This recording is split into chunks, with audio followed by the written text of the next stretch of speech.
Man, I need to lose some weight. Finish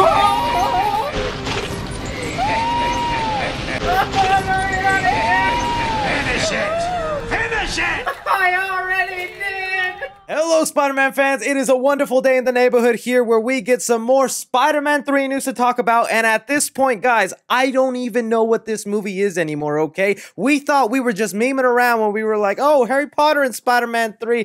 Tom Holland is even going to cameo in Spider-Man 3. The hash-slinging slasher in Spider-Man 3. We got even more craziness to add to that list here today about who else is joining Spider-Man 3. And guys, what's the point of even speculating no more? Just imagine everybody who has ever existed in cinema, the entire world, is going to show up in Spider-Man 3. But I'm gonna definitely need your guys' opinions today on this topic here, where we're getting reports that Green Goblin, played by William Dafoe, and even Sandman, played by Thomas Hayden Church, is also in talks to return for Spider-Man 3 in the MCU with Tom Holland. What do you guys think about this craziness? How does this even fit into the story? At this point, with all these people returning from different Spider-Man movies, I'm thinking they're only gonna have about a 30-second, 1-minute scene. There's no way they can be the villains for the entire movie. But like I said, leave me your opinions down below, and also don't be forgetting to hit that like button, okay? This is breaking news, and I managed to squeeze in a green screen cringe tro just for you. All right, so this report right here is originating from the Illuminerdi, okay? Now, again, this might be a source you guys haven't heard of before, but we have used them before here on the channel, and I do find them to be reputable. And if you don't believe me, a couple of stories that prove that they are actual good professional journalists. They managed to get that Hailee Steinfeld would be Kate Bishop back in July of this year, and it was only recently confirmed last week that Hailee Steinfeld is playing Kate Bishop, along with other reports way earlier in the year that Ahsoka Tano would even show up in The Mandalorian and would get her own spin-off show, and that has all been confirmed. So that, along with other exclusives, lets me know, okay, these guys don't BS, they do actually have some sources, and they tend to be right here and there. I'm still going to take it with a grain of salt, I'm still kind of mind blown, but this is what they're saying right now, that Spider-Man 3, William Dafoe, and Thomas Hayden Church negotiate a return in mind-blowing sequel. Exactly what they have written in the article here is, previously Fandom Wire reported that Green Goblin's character is intended to return in the sequel. It seems that they were onto something, as William Dafoe and Thomas Hayden Church are both attached to return to the project. According to our sources, their deals are still being finalized, but they are indeed a part of Spider-Man 3's master plan. Unfortunately, we were unable to get any info on the size of their appearance. However, judging by the size of the cast, it's hard to imagine them being huge. And yeah, I have to agree with them. So let's look at the stuff that is confirmed aside from these rumors. Okay, so far what we have confirmed is, well, Tom Holland will hopefully be somewhere in this movie, along with Doctor Strange, played by Benedict Cumberbatch, along with Jamie Foxx's Electro, and Alfred Molina as Dr. Octopus. Those are the only things confirmed as of right now. Everything else with Andrew Garfield, Tobey Maguire, those are in negotiations and not 100% confirmed. So at least we know they're in talks to try and get these bad boys. And now we know these guys right here, Green Goblin and Sandman from the Tobey Maguire universe, are said to return. I'm actually extremely surprised if this happens to be the case. Not only that, because I thought we had an even balance of characters from the different Spider-Man movies. We had one from the Andrew Garfield world, which was Jamie Foxx's Electro, and then we had one from Tobey Maguire's universe, which was Alfred Molina as Dr. Octopus. But now it seems like they're definitely favoring onto the side of Tobey Maguire just because of his more iconic villains, and finally bringing in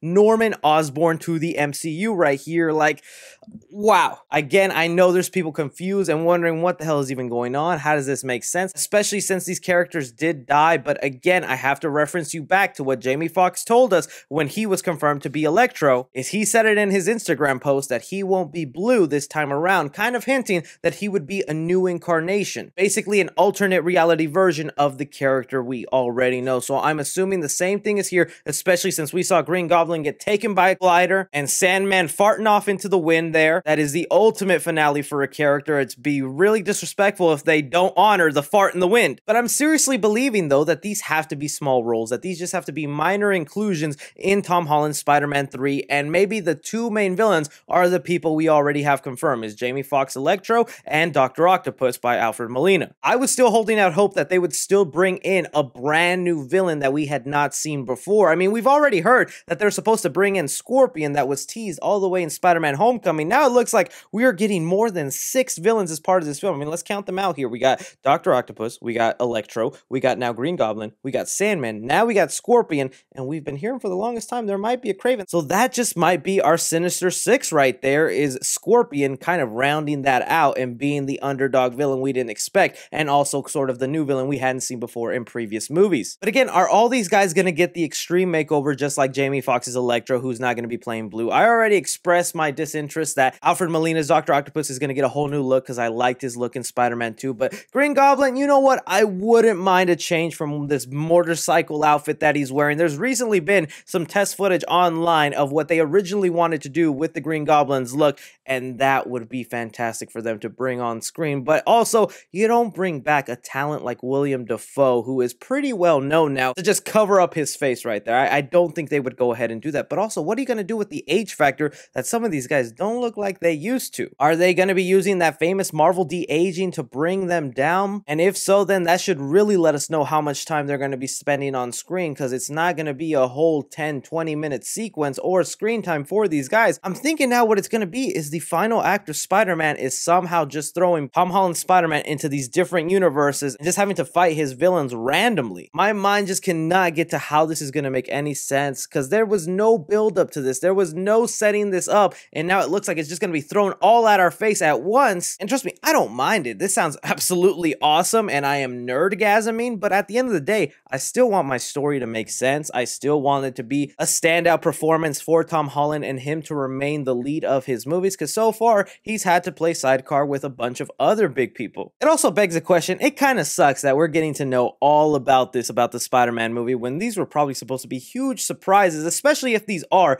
just minor cameos or small roles in Spider-Man 3. The surprise is gone. It's ruined. We know all about it thanks to the internet right here, but if they've already been shooting their scenes and they've been done it, they held the secret for longer than I would have expected. Along with that, how are the other Spidey boys going to react to seeing their old villains pop up? If anyone else needs a redemption, I mean, it's Paul Giamatti's Rhino right there. I did not love what they did with his version of the Rhino, and this is what they're doing. We're bringing in old villains and kind of reinventing them, giving them an alternate reality version. This is kind of perfect for that. What some people are already saying is that, well, William Dafoe is back as Norman Osborn, so that means he's our Norman Osborn for the MCU. Are these characters a temporary thing, or are they actually going to be permanently staying in the Spider-Man universe? Because if so, then all these guys gonna die or pop into different portals by the end of the movie? Are we actually gonna be seeing William Dafoe be the head of Oscorp in the MCU? But the real battle and Spider-Verse movie that we're not even talking about now is, what do we do with this dilemma? Topher Grace or Tom Hardy as our Venom? I need you guys to debate, because I don't mind Tom Hardy, but that Topher Grace Venom just hit differently, you know? He got my spider senses tingling, if you know what I mean. You cool kids caught that reference. But I'm gonna need your guys' opinions down below. It looks like Tobey Maguire's Green Goblin and Sandman are showing up here. How do you guys feel about this? How do you think it plays in? I know we're all confused, but I don't have the answers for you, and we'll hopefully get it 1 year from now. Anything and everything, be sure to like and subscribe. Follow me on Twitter at 3C Film Review. As always, I'm Chris. Take care.